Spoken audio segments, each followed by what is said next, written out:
When Heidi sent me a photograph that she had taken of this old barn on Isle of Orleans in the St. Lawrence Seaway up near Quebec, I knew that there was some real possibilities here.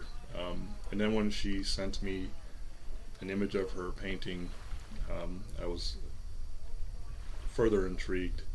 So I ended up, I was compelled to understand the history of the island, the geology of the island, a little bit more about the St. Lawrence Seaway, the ecology of the island and the waters around there. It was just an interesting intersection of so many things. The geologies, the island's right there at the edge of the Precambrian Shield and the Appalachian landform, as well as the St. Lawrence lowlands, I believe. And it's also in an area where the water begins to turns from freshwater to brackish as it moves its way toward the Atlantic Ocean. The sturgeon, some other fishes I know have been threatened as a result of changes to the river and perhaps water quality. The beluga whale has been experiencing some challenges for a lot of different reasons. And I just couldn't help think about the intersection of all those things. But underneath it all, there seemed to be this feminine presence that was just always going to be there no matter what humans did or where we are on this myth journey, if you will. And almost as if this is some kind of weird dream. That's what it felt like after a while, after getting into it. Felt like I was floating through some kind of cosmic dream. And that was the other thing too. I was thinking about all the different cosmologies that intersected at this location. When Cartier entered the French explorer in 1934 or 1534, 1535,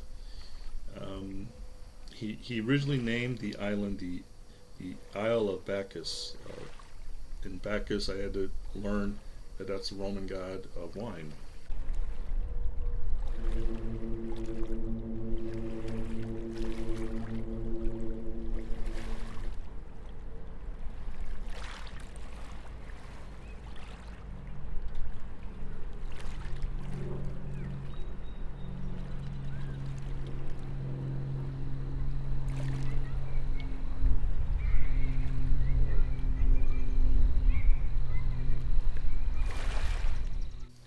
So, anyway, this poem, I'm still possessed by this poem, if you will. I am possessed by this poem. I don't think it's complete. We'll see. Time will tell. So, this is where it's at this point in time. She wears no mask. She wears no mask. You cannot see her. Cosmic heat, molten rock, metamorphs, glacier cleaving at salty edges, lunar tides. Beneath the shimmering surface, on shoals and reef, sunlight becomes, life becomes, layers become, an island bewitched. Flesh exposed, basking in the river without end, possessed by the dark enigma, not to be possessed by a voyager of another land with the task of claiming and naming. St. Lawrence, a patron saint of the poor. Bacchus, a Roman god of wine. Orleans, a name to honor a duke. A map cannot harness the enchantress with bold labels. Listen. With palms pressed into warmed rock, on a hot summer day, feel the grind of a glacier scraping Precambrian shield, unloading Appalachian rubble on the uplift of lowlands, her darkness yielding to light, becoming. Her beauty and faults held in the rough hands of a mason. Did he marvel at her complexity, cleaving stones, setting them in place? Did he wonder upon her origins, salt of his sweat dripping into the mortar? She beheld his unwavering gaze, amused by right angles, vertical walls, upright gables, a temple to the unseen. And now, beneath the folly of a serrated commerce, the enchantress sings for the tuned ear.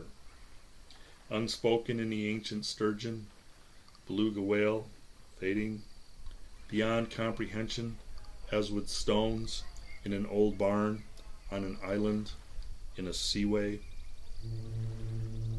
where water does not transform to wine, but from clear fresh drink to brackish tears.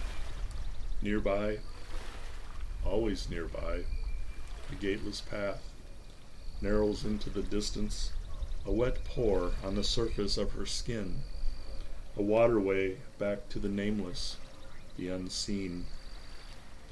Low-hanging poem to tear, and an orchard tree is tempting.